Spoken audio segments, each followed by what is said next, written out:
Eh bien, bonjour à tous. J'espère que tout le monde va bien en ce vendredi 29 décembre.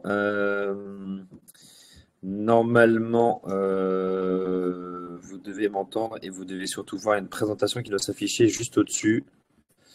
Si quelqu'un peut juste me confirmer pendant que Yann et Pierre se connectent.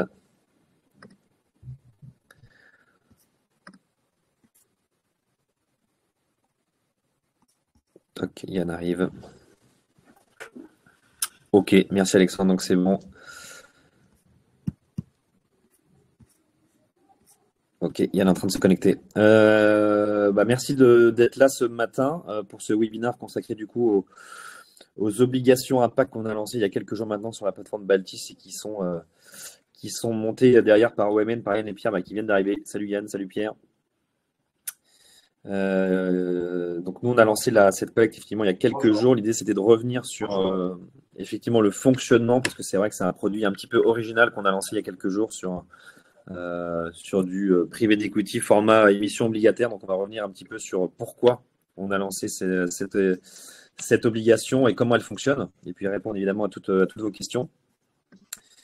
On va juste attendre encore 1 ou 2 minutes, parce que je vois qu'il y a pas mal de personnes qui se connectent. On va être une cinquantaine de participants normalement ce matin. Petit rappel aussi pour ceux qui utilisent l'outil pour la première fois, vous avez un onglet chat en bas à droite sur lequel vous pouvez interagir et poser des questions si vous voulez, et également un petit onglet questions si vous voulez poser aussi des questions. Vous pouvez les formaliser comme ça et on y répondra soit en live, soit à la fin. Évidemment, on s'est gardé un temps de questions-réponses.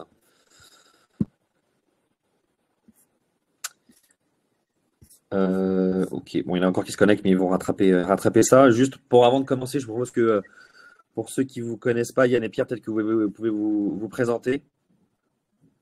Je vais vous mettre en un peu plus grand en attendant. Voilà. Écoutez, bonjour à toutes et à tous.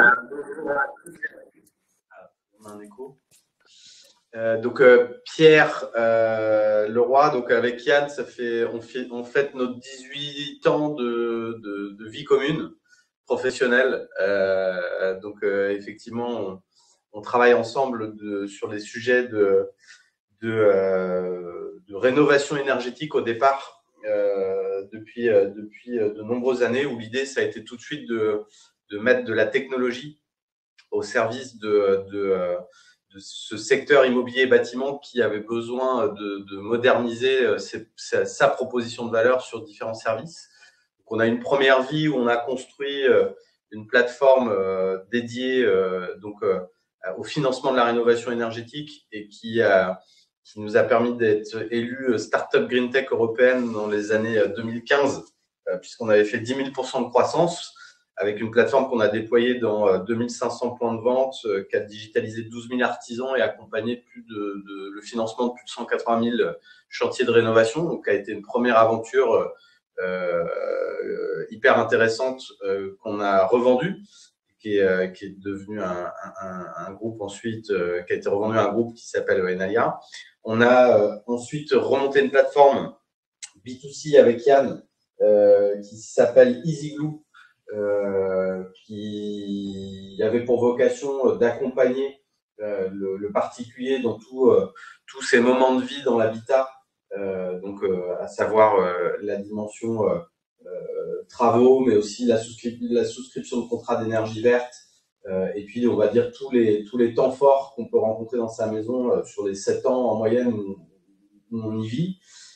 Plateforme qui a été rachetée par EDF en 2019 et qui est devenue Easy by EDF pour ceux qui connaissent le sujet. Et puis depuis 2020, on travaille suite à ces différentes aventures entrepreneuriales à un modèle sur le secteur immobilier et bâtiment qui nous semble important, qui est capital en matière d'impact, qui a pour vocation en fait de dérisquer tout l'amorçage et la création de projets technologiques dans ce secteur-là, secteur qui va avoir un impact immense en matière climatique, en matière énergétique, en matière sociale, en matière de création d'emplois locaux. On parle de 2 millions d'emplois rien qu'en France. Et donc, toute l'ambition, en fait, c'est d'accompagner la structuration de cette filière qu'on appelle la PropTech, donc tout ce qui est property technology, en apportant une méthodologie grâce à un studio pour fabriquer des entreprises rentables, efficaces, de manière dérisquée, puisque souvent les 3-4 premières années sont critiques pour la création de ces projets-là. Et donc, c'est ce qu'on développe maintenant depuis 3 ans avec Yann, et c'est ce qu'on va vous présenter aujourd'hui. Moi, dans le binôme, je suis plutôt sur la partie marketing et développement, et j'ai le plaisir d'animer notamment un mouvement qui s'appelle French PropTech, que je préside, qui regroupe 280 startups du secteur immobilier et bâtiment. Et donc moi, Yann, bonjour à tous. Je m'occupe particulièrement de la partie, je viens du monde à la base de l'énergie, j'ai fait ces 18 ans avec Pierre, et je m'occupe plus de la partie technologie et business model au sein du studio. Top, merci. Je vais rebasculer la présentation. Normalement, vous avez aussi la main pour passer les slides directement, si tu veux tester. Parfait. Ok, nickel. Je laisse faire le début. Oui, vous retrouvez la synthèse de ce qu'on vient de se dire. 15 ans d'expérience, plus de 15 ans d'expérience dans le secteur. On est le premier PropTech studio européen sur ce sujet immobilier et bâtiment. Donc, c'est vraiment une innovation en matière de positionnement. Des startup studios existent, mais des startup studios dédiés à une verticale telle qu'on le fait, c'est quelque chose de nouveau. On est basé à Nantes. On aime bien se présenter comme paysans, geeks et bretons. On est très attaché à notre terrain de jeu. En revanche, on passe quand même 3 jours par semaine à Paris. Ne nous mentons pas. Et puis de l'autre côté, on a donc une équipe avec des experts de la data, de l'IA, du design produit, du business, de l'engineering et du M&A, qui nous permettent d'accompagner en fait nos CEO, en tout cas nos porteurs de projets, dans le cadre du studio. Et donc notre seule ambition, c'est de fabriquer des entreprises qui vont permettre de verdir l'immobilier, le secteur immobilier, et de le rendre plus efficace. Et l'autre originalité, l'autre pilier très important du studio, c'est qu'on dispose de ressources technologiques, puisque depuis 15 ans, on a construit tout un tas d'actifs technologiques, notamment en matière de génération de trafic et de lead business. Donc, concrètement, ça nous permet de tout de suite accéder à un marché du web quand on crée un projet et d'être capable de tout de suite générer du business. On prendra un exemple, mais Hiro, le jour 1 où on a lancé Hiro, il y avait déjà 30 000 visiteurs uniques par mois sur le site, ce qui permet de ne pas perdre de temps et d'aller très très vite dans l'exécution commerciale de nos entreprises. On a des ressources en matière de data et d'IA et puis des ressources en matière d'infra-cloud, donc tout ce qui va être la machinerie pour développer des plateformes à fort potentiel. Et donc ça, c'est un très gros gain de temps pour un chef d'entreprise quand il crée une PropTech. Il va gagner quasiment 18-24 mois et c'est ce qui permet d'accélérer très très fort dans le cadre de l'utilisation du studio qu'on propose aux porteurs de projets. Et donc on a créé 5 entreprises en 18 mois pour une valorisation aujourd'hui du portefeuille à hauteur de 30 millions. Peut-être pour rentrer dans le détail, effectivement, Pierre parlait de Hiro. La première Hiro, qui est une société qu'on a créée en décembre 2021. Les premières équipes sont arrivées en avril 2022. C'est une société qui embarque en chiffre d'affaires tous les mois à peu près 160-170 000 euros et qui va être rentable dès T2 2024. Et donc qu'on a développé en propre avec des investisseurs, avec le fonds And Partners, et sur lequel on aura certes, il y a eu des premières touches pour des sessions partielles en 2023 et probablement des mouvements en 2024. Zéo, qui est donc on verra après un marchand. Donc là, on est dans Donc, Hiro, c'est vraiment financement de la réno énergétique et c'est vraiment sa spécialité. Zeom, on est dans la mise à disposition de la vente de lignes de production robotisées avec plateforme data associée qu'on vend en France, mais qu'on vend surtout en Amérique du Nord aujourd'hui. Donc, société, on travaille dessus depuis 2022. Elle a été créée en mars 2023. Elle a fait sa première acquisition il y a 10 jours et ses premières ventes au Canada sur le dernier trimestre. Cadran, là, on est vraiment dans comment on estime la valeur d'un actif immobilier sous tous ses angles et notamment sous l'angle de l'impact.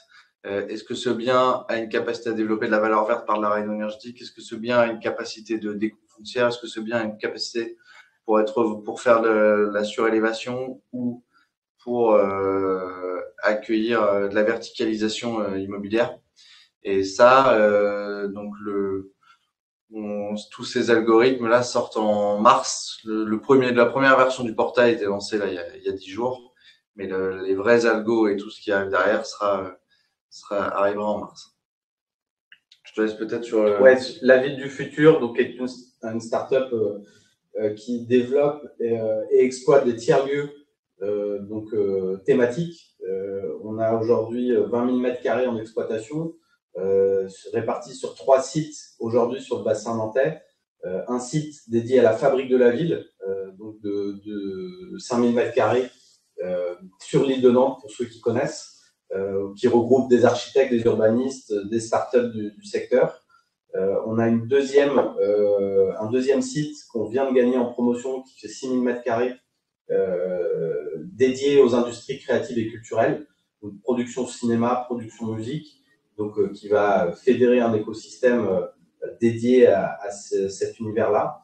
Et puis un troisième site qui est dédié aux industries du futur, notamment tout ce qui va être effectivement recyclage, IA, robotique, et qui fait 7 500 m², donc 2 nefs plus 2 tours de bureau. Et l'idée, c'est vraiment de regrouper des communautés d'utilisateurs sur ces thématiques dans des lieux. Et donc, on a 3 marques aujourd'hui, on en aura 4 sur le bassin nantais à horizon 2025. Et une fois qu'on aura ces 4 marques-là, ces 4 marques-là pourront être déployées sur les autres métropoles et autres capitales européennes. Et enfin, pour finir, Expérience Immo, qui aura un outil pour promoteurs immobiliers basé autour du bilan de promotion et qui se déploie en SaaS sur des contrats à long terme et qui va intégrer toute la dimension de la décarbonation dans la construction dans ses analyses.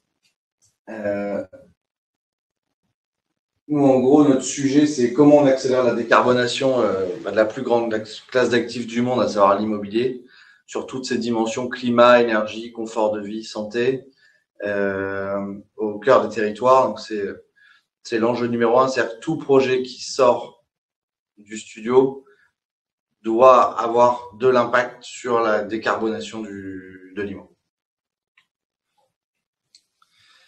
Et notre mission, ou peut-être que tu veux faire… Oui, la mission pour nous, c'est vraiment de coproduire en fait des entreprises innovantes avec les meilleurs entrepreneurs du secteur. Des entreprises qui vont répondre en apportant des solutions et des services à impact positif pour cette filière immobilière. Et l'idée, c'est pas d'apporter que du financement, c'est d'apporter de l'expertise, de la technologie, du réseau, de manière à accélérer en fait et dérisquer ces 3-4 premières années qui sont critiques pour les projets. Aujourd'hui, on sait que c'est une start-up sur 4, une entreprise innovante sur 4 qui passe le cap. Nous, l'idée, c'est d'arriver à 80-90% des entreprises qui sortent du studio, qui sont pérennes, rentables, avec des contrats, parce qu'on aura mutualisé ces moyens en démarrage. Et l'ambition, c'est une précision là, Yann. Ouais. Ouais. Juste sur le slide avant, là, il y a un terme qui est important, c'est le terme coproduire. Pour resituer un petit peu, pour bien comprendre l'objectif du studio. L'objectif du studio, il a 2 missions. La première, c'est de fabriquer des startups en interne avec les moyens qu'il y a dans le studio, mais aussi donc de coproduire avec des entrepreneurs externes. Donc c'est pour ça que dans le portefeuille, vous voyez par exemple Hiro et Cadran qui ont été créés à l'initiative du studio. Mais aujourd'hui, la stratégie, c'est aussi de coproduire, notamment par exemple si on prend l'exemple de Zeom, avec des entrepreneurs qui ont déjà des idées, qui ont déjà un historique, voire déjà des actifs, de coproduire avec eux le développement. Donc c'est ça qui est important, c'est que souvent un studio, il est là pour créer. Là, c'est créer ou coproduire aux côtés de l'entrepreneur. Donc c'est vraiment ces deux missions-là qui sont faites aujourd'hui dans le studio. Et c'est pour ça que c'est un studio qui a vocation à porter 4, 5 ou 6 projets par an en interne ou en externe avec des entrepreneurs extérieurs. Ouais, tu as raison de le détailler, je vais y revenir après dans la méthode parce qu'effectivement, dans ce qu'on fait, ce qui est important, c'est la méthode et on a fait les premières startups nous-mêmes pour tester notre propre méthode, et on s'est associé ensuite avec des CEO de très bon niveau. Mais effectivement, l'enjeu pour avoir le plus d'impact possible, c'est d'être capable de se démultiplier avec des entrepreneurs expérimentés du secteur.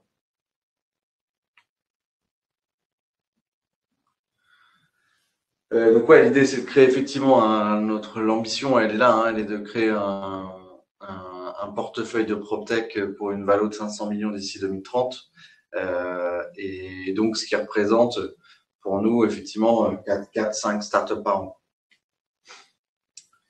Et comment on fait ça? On amène plusieurs choses. La première, c'est qu'on ne fait que de l'immobilier et du bâtiment. Ça fait un peu plus de 20 ans qu'on est tous les deux sur ce secteur et on ne fait que ça. Deux, c'est effectivement, oui, on investit dans les projets dès l'amorçage, mais en fait, on fait surtout aux côtés des entrepreneurs. Et on verra après comment, mais on vient les baquer dans toute cette dimension. Trois, c'est qu'on a développé un écosystème assez puissant dans ce secteur. On connaît à peu près toutes les parties prenantes, que ce soit dans la promotion, la construction, la rénovation, la transaction, aussi bien les acteurs privés que des acteurs publics. Le studio, il a un modèle hybride, c'est-à-dire que on se rémunère par gagne sa vie et paye ce salaire par des fees en accompagnement, en facturant nos prestations, mais on gagne surtout notre argent et le reward, il est sur la cession de titres. On y reviendra après, mais c'est un point très important, c'est-à-dire que nous, l'ambition, c'est qu'à chaque tour de financement, OMN cède au fil de l'eau une partie de ses titres pour continuer à investir et créer de nouveaux projets.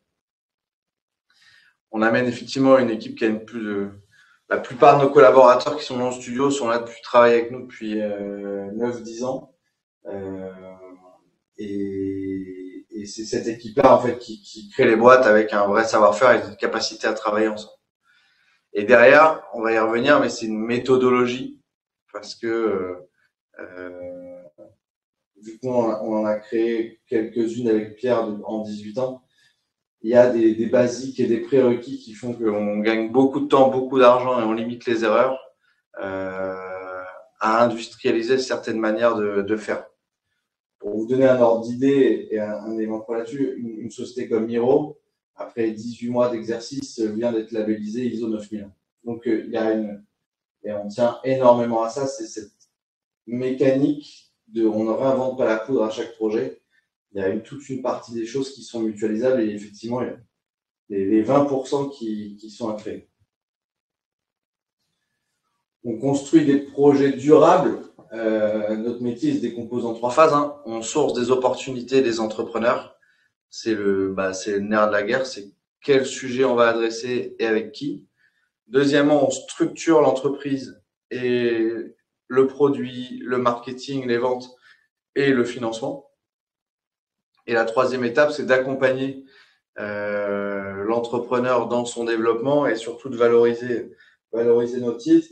Vous remarquerez qu'on a une volonté plutôt à développer des chevaux de trait que des licornes. Nous, on ne croit pas trop aux licornes. On croit que le marché, le marché de la PropTech en France, il est de créer des sociétés qui peuvent se valoriser entre 20 et 60-70 millions d'euros pour être vendues à des industriels du secteur.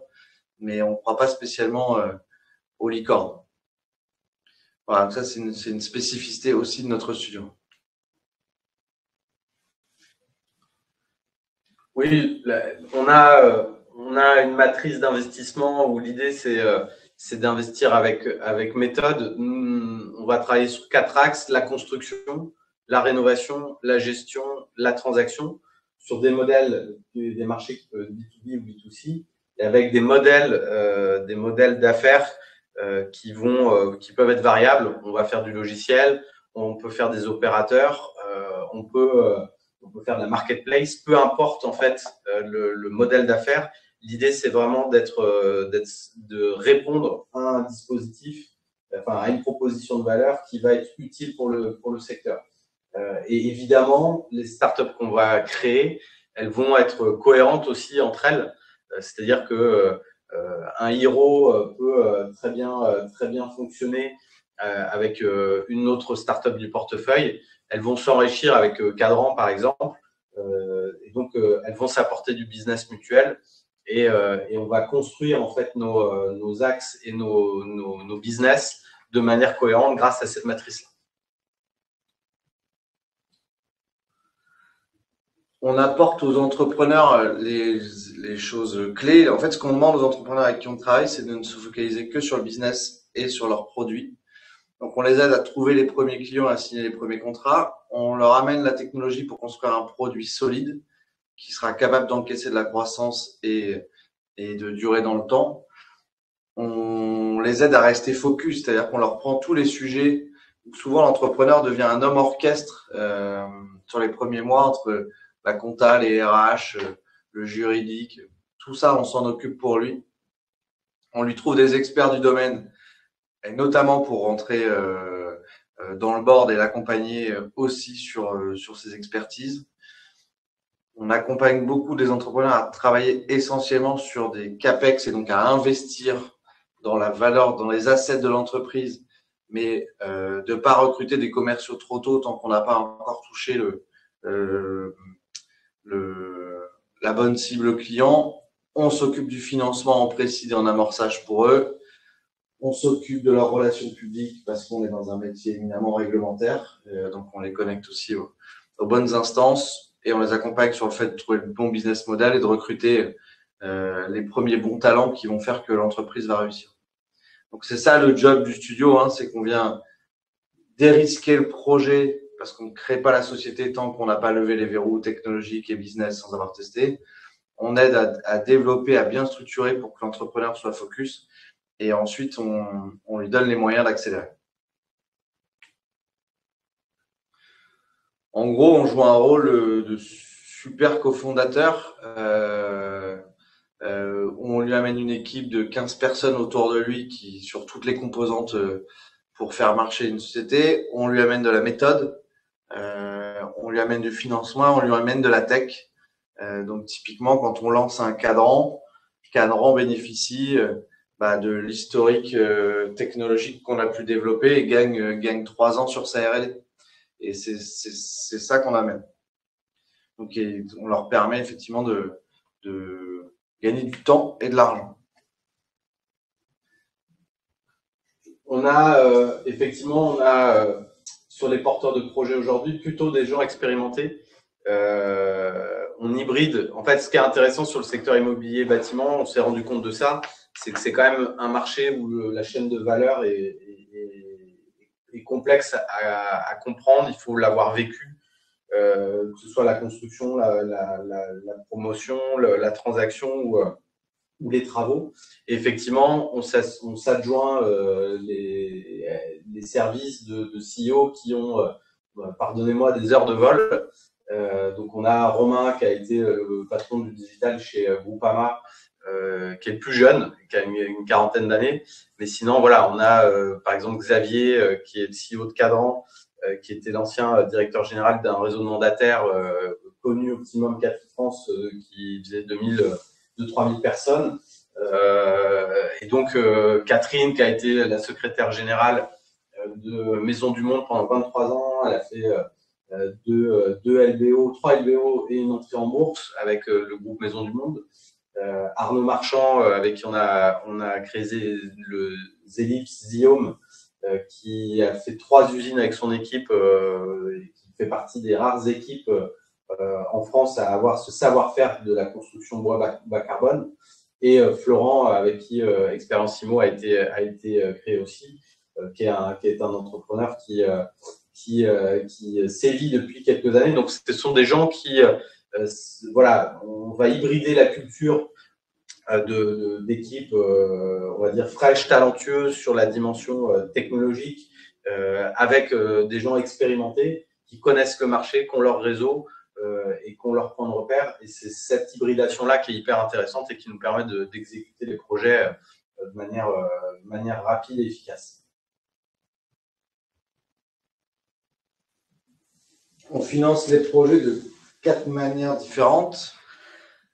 Vraiment, tout débarre en tout early. Une fois qu'on a levé les risques, c'est le studio qui investit lui-même dans le capital de départ de la société. Une fois qu'on a atteint l'étape d'après où on a une équipe, des premiers clients, un business model, etc.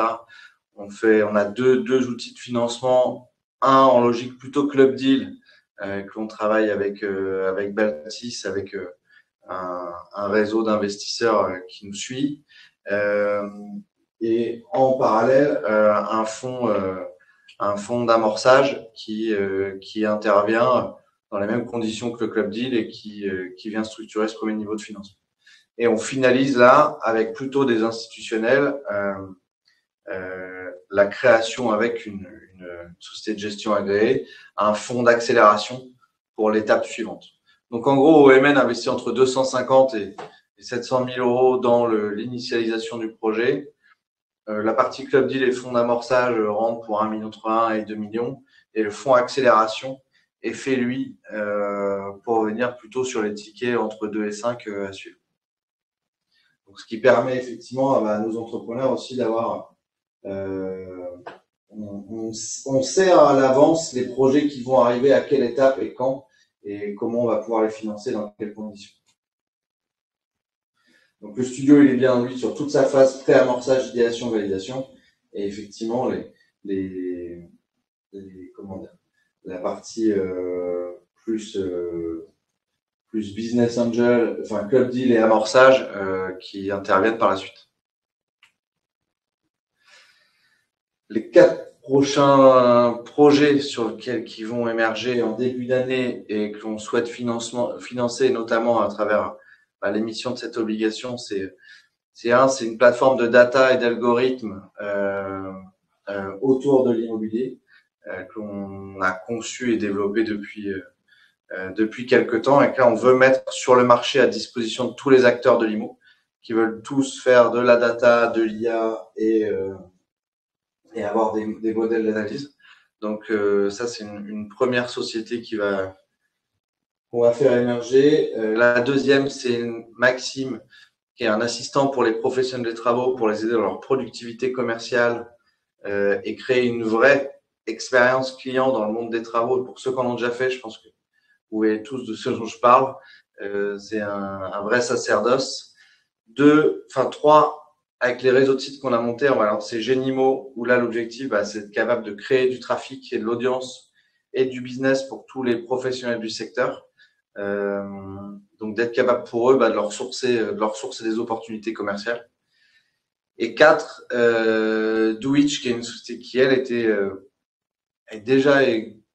déjà créée avec ses 2 cofondateurs, où là, on est dans le fait de régler un problème qui est il me manque 2 plaques de placo sur un chantier, ou il me manque une boîte de vis, ou ma visseuse a cassé. Plutôt que l'artisan reprenne son camion et retourne dans un négoce chercher le matériel et qu'il perd sa demi-journée, il commande sur une appli et il est livré en vélo cargo en moins d'1 heure dans toutes les métropoles en France. Donc ça a été lancé à Nantes, ce sera ouvert ça va ouvrir à Paris à début d'année, qui sont notamment très utilisés pendant les JO. Et donc là, voilà. Donc ça, c'est les quatre investissements qu'on va faire sur le premier trimestre pour créer des startups à impact en 2024. bon, on s'est déjà présenté, donc on va peut-être pas développer ça. Donc voilà, donc c'est un peu le but de la présentation d'aujourd'hui, hein. C'est OMN, nous on a financé tous les premiers projets en propre.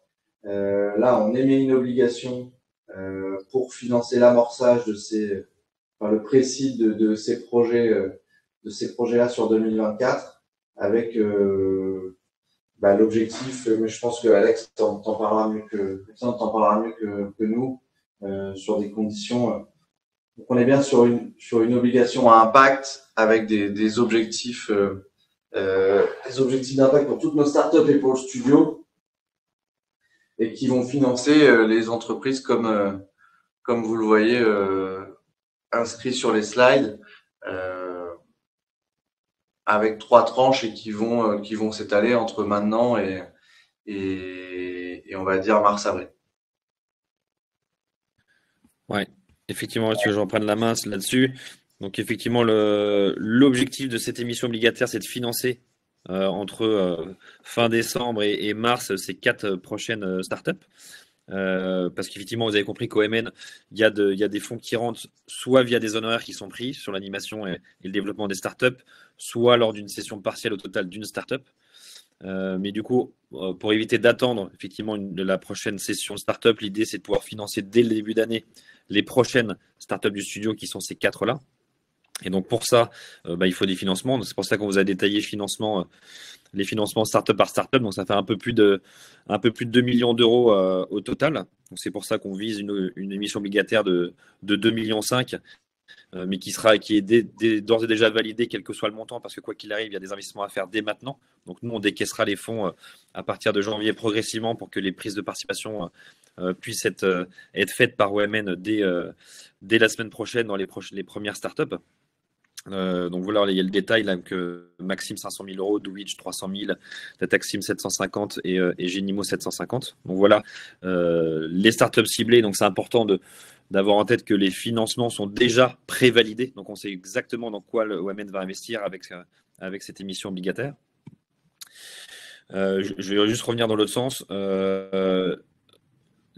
L'émission obligataire, elle est faite directement au niveau du studio OMN. Donc ça veut dire que c'est OMN qui émet les obligations et qui ensuite investira dans les futures startups. Donc ça, c'est l'organigramme actuel d'OMN qui détient donc des participations dans différentes startups, notamment Hero, Cadran, Xeon, la ville du futur et les prochaines qui arrivent. Donc on vient financer nous le studio au-dessus et ensuite OMN investira dans les sociétés en dessous. Donc c'est bien des obligations simples qui sont émises par le studio. Le ticket d'entrée il est le même que celui qui est habituel sur Baptiste, donc il est de 1 000 euros. Le taux, on va revenir juste après. La durée, elle est de 2 ans avec des coupons qui sont annuels.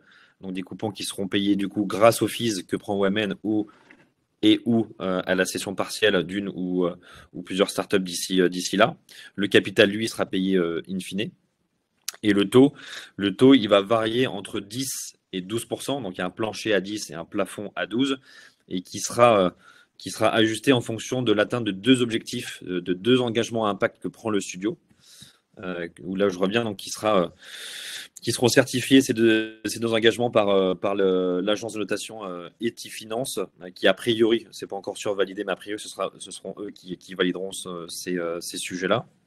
Le premier, c'est de réaliser un bilan carbone sur l'ensemble des participations qui sont prises par le studio, donc les prises de participation actuelles et les futures.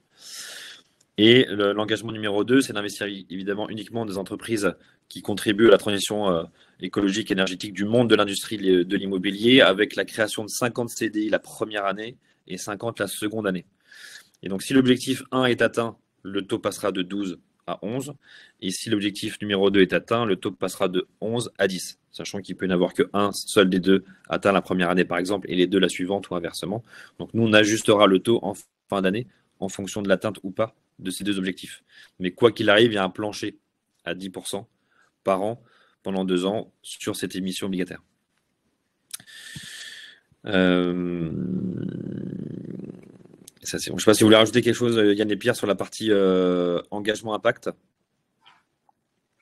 Non, mais oui. L'enjeu, nous, à travers À travers ce qu'on déploie, la mécanique, et peut-être pour vous compreniez encore un peu plus le modèle du studio, c'est que ce qu'on sait, c'est que pour, pour entre guillemets verdir l'immobilier, il faut créer des projets qui ont de l'impact. Et on sait que il faut qu'elle se soit pensée directement dans l'ADN. Donc c'est le nôtre depuis longtemps parce qu'on vient de là. Nous, l'ambition, on sait qu'il y a pas une solution qui va servir à verdir, c'est X solutions, d'où cette stratégie de Startup Studio mutualisée avec l'ambition d'aller produire le plus d'impact possible. Donc, et d'ailleurs, ça va devenir une des métriques de chacune de nos startups et mutualisée. Ça va devenir un engagement de communication chez nous. C'est ok, le fait qu'on ait fait de la construction bois hors site, combien on a réussi à décarboner par rapport à la construction d'un pavillon traditionnel. Hiro a fait faire combien d'économies d'énergie à ses clients. Douitch a évité combien de kilomètres de camionnettes dans les centres-villes. Donc, c'est vraiment le mindset dans lequel on est, dans lequel on met nos entrepreneurs et dans lequel, en fait, on s'engage à travers même nos financements parce qu'on souhaite que tout ça soit clair, transparent et que tout soit certifié comme étant un impact parce qu'on considère que c'est le moment de le faire et il faut que toutes les startups et tous les projets soient pensés dans cette logique pour que ce soit efficace. Et ensuite, en revanche, il y a une deuxième étape et dans le modèle économique de Scale Studio, nous, on sait aussi que l'ambition de ces boîtes, elle est de créer des bonnes solutions qui se déploient et ensuite qu'elles s'adossent à des industriels pour que l'impact soit massifié.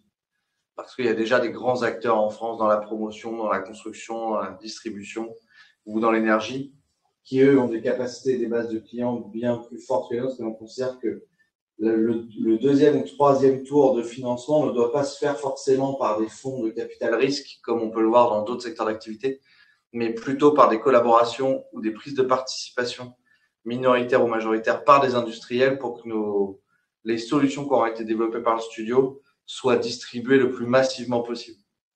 Donc, c'est ça tout l'enjeu de notre modèle économique. C'est on a fait la R&D nous.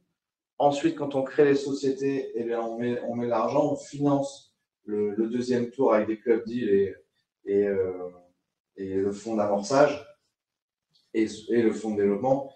Et ensuite, c'est bien d'aller s'adosser à un industriel. Et c'est comme ça que la mécanique fonctionne. C'est-à-dire qu'une fois que nous, on fait les premières sessions, on réinvestit dans les sociétés et dans les solutions suivantes. Yes. Donc ça veut dire qu'aujourd'hui, l'émission obligataire, il faut avoir en tête qu'elle n'est pas faite au niveau d'une startup, mais au niveau du studio, qui lui a déjà développé 5 startups pour une valorisation d'environ 30 millions d'euros. Donc vous prêtez à une entreprise où il y a déjà de la valeur, il y a déjà des actifs, et pas vous ne prêtez pas à la prochaine startup qui se développe. C'est vraiment au niveau du studio, donc c'est ça qui est important, c'est qu'il y a déjà une valeur qui existe dans le studio. Sur le portfolio, si vous voulez revenir rapidement là sur les 5 qu'on a déjà dans le portefeuille. Oui, effectivement, Hiro, on en parlait tout à l'heure, là, le sujet d'Hiro en 2024, c'est typiquement, on est exactement dans le cas de figure où on travaille déjà en fait un adossement stratégique avec un industriel du secteur. Alors quand je dis travailler un adossement, ça veut dire une cession partielle de titres / un financement complémentaire pour déployer encore l'offre. La société fera un EBITDA positif en avril-mai. Donc, c'est le bon moment pour s'adosser et mettre un coup d'accélérateur. Ça, c'est pour le premier projet. Sur la partie Zeo, on est sur même chose, une société avec une stratégie de prise de distribution, de conception et distribution pour transformer les entreprises du bois vers l'industrie. On a fait une première acquisition, on va encore en faire une ou deux autres. Et en gros, l'idée, c'est de consolider effectivement 50 millions de chiffre d'affaires, 8 millions d'EBITDA sous 18 mois, avec des entreprises qu'on aura transformées pour les passer de 2 millions de résultats à 5 ou 6 en ayant amené un plan de transformation industrielle. Et là, on est sur cette société, on va chercher aussi des financements internationaux, parce que c'est une société internationale, avec un gros développement plutôt dans la partie nord-américaine, parce que le marché est très porteur. Et il est probable que dans la stratégie du studio, qui est de dire à chaque tour de financement, on fait des cessions partielles de titres, ce sera aussi une opération peut-être que l'on verra en 2024. En tout cas, c'est une société qui va se développer et se financer là sur le premier semestre. Dowitch, donc là on a validé la prise de participation qui interviendra juridiquement en janvier.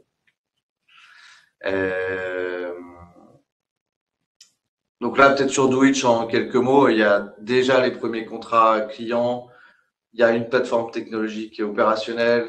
Leur premier distributeur client, c'est la plateforme du bâtiment du groupe Saint-Gobain.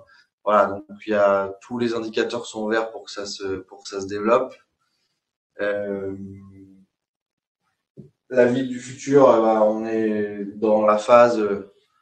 On a déjà un premier bâtiment qui est en full exploitation avec 92% de taux de remplissage. On en a un deuxième qui est en phase d'aménagement et qui est en train de se remplir. On a un troisième qui, lui, le permis conçoit va être déposé en février. Donc, on est sur les 3 tranches de vie. Évidemment, vu que là, on construit non pas des plateformes technologiques, mais des murs, c'est toujours un peu plus long. Mais en tout cas, ça se déploie et ça va se déployer sur les 2-3 prochaines années. Cadran, comme je vous le disais, on a fait beaucoup de R&D sur ce projet initialement. On a créé la société en mai ou en juin.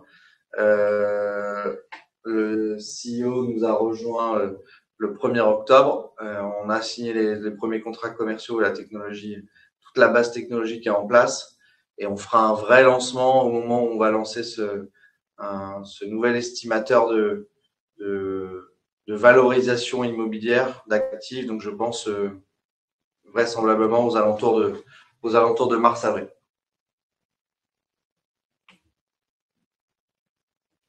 Expérience IMO, même chose. Là, on est vraiment dans du déploiement commercial.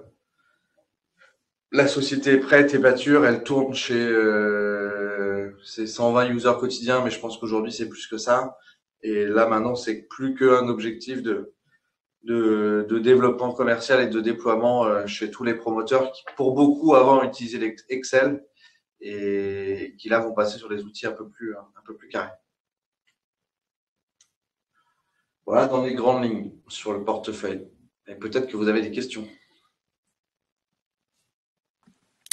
Yes, merci.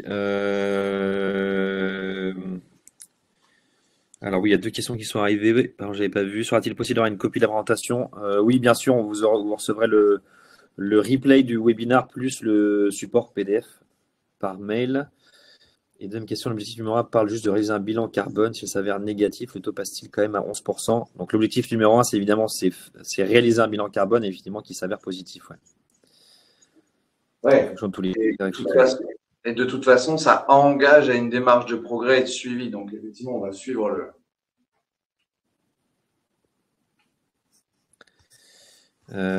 autre question qui vient d'arriver.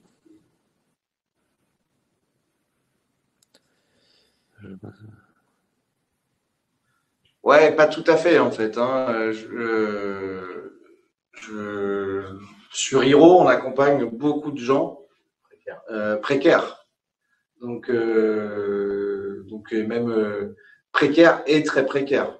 Et on s'occupe d'aller leur chercher leur financement public-privé, justement sur une cible de personnes qui est pas forcément très à l'aise avec tout le juridique et tout le réglementaire qu'il faut savoir traiter pour financer ces projets. Sur la dimension construction bois carbone, on est sur un vrai sujet, mais là qui est pas lié à ce qu'on fait nous, qui est un fait de marché en France, parce que il n'y a pas que le marché français, où effectivement on est sur un coût d'accès au crédit pour construire sa maison individuelle qui est quand même franchement bloqué effectivement pour les moins favorisés. Donc ça c'est un point. Et sur la dimension cadran, les sujets que l'on a déjà traités et que l'on traite, c'est plutôt j'ai une maison secondaire avec du terrain. Est-ce que ça a une valeur? Est-ce que ça peut me générer de l'argent? On a commencé à traiter des premiers cas de viager pour des histoires de régénération de pouvoir d'achat. Donc non, on n'est pas, on ne crée pas des startups de caste supérieures. Si je peux vous permettre d'exprimer ce message. Mais l'enjeu, il est surtout de le rendre plus économique et plus vert. En fait, on vient de sortir, typiquement, je vais vous donner un exemple très concret. On vient de faire une publication scientifique sur le coût de détention d'un bien et non plus le coût d'acquisition d'un bien. Parce que c'est pas le seul sujet et que aujourd'hui, on fait réfléchir en mensualité plus que uniquement en coût de crédit. Donc on a sorti cet algorithme qui permet de dire attention, si vous achetez ce bien, on regarde ses caractéristiques techniques aujourd'hui, énergétiques, etc. et les taux d'usure de chacun des équipements. Voilà combien va vous compter votre bien sur les 15 prochaines années. Voilà les pics que vous allez avoir d'un casse et il faudra être capable de financer une chaudière, une toiture ou autre chose. Donc non, on a cette dimension sociale. Parce que on connaît plutôt bien et notamment d'où je viens moi, je le connais très bien et je suis fils d'artisan aussi, donc on a une vraie culture du terrain et des gens qui ne sont pas forcément que des gens favorisés.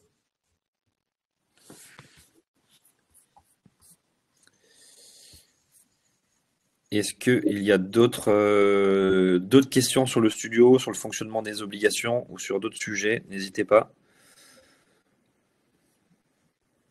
De toute façon, on reste bien sûr à votre disposition, Yann, Pierre ou moi, pour échanger si besoin sur des questions plus précises ou sur des points que vous vouliez creuser. De toute façon, comme je vous l'ai dit, vous recevrez le replay et la présentation si vous voulez rentrer un peu dans le détail ou prendre le temps effectivement de lire. Pour info, la collecte, elle approche là, les 300 000 €. Elle est d'ores et déjà entre guillemets validée. Ça veut dire que les premiers financements seront débloqués la semaine prochaine pour pouvoir prendre les participations des premières startups. Donc, vous pouvez, il n'y a pas besoin entre guillemets d'attendre un seul du succès puisque le succès est déjà atteint et on se laisse au moins jusqu'à la fin du mois de janvier pour continuer à souscrire et à investir dans l'opération. Je vois qu'il y a encore une question qui est en train d'arriver. Pareil de Mona. Alors, sur les garanties proposées, effectivement, ce n'est pas indiqué sur ce slide-là, mais c'est indiqué sur le site, sur la présentation du projet. On a nanti, nous, les parts du studio à hauteur du financement qu'on fait. Donc, ça veut dire qu'on a pris en garantie les titres du studio en termes de garantie. Donc, ça veut dire qu'on a nanti un studio qui vaut un peu plus qui est estimé en tout cas un peu plus de 30 millions d'euros. On a nanti une quote-part.